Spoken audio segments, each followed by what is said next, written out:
Friends, ఇగో బయటికి వెళ్ళాము, పల్లికాయ తెచ్చినాం, క్లీన్ చేస్తానా. క్లీన్ చేసి వీటిని ఏంపాలి.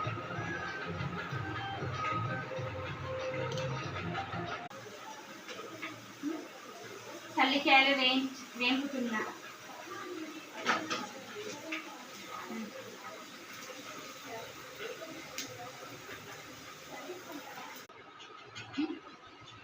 పల్లికాయ అయితే వేయించుకున్నా. టేస్ట్ చూడాలి, చప్పగా ఉన్నాయో మంచి ఉత్తిగా ఉన్నాయో.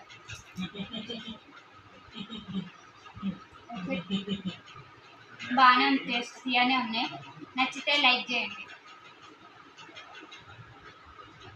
టేస్ట్ అయితే మస్తు ఉన్నాయి, తీయ ఉన్నాయి.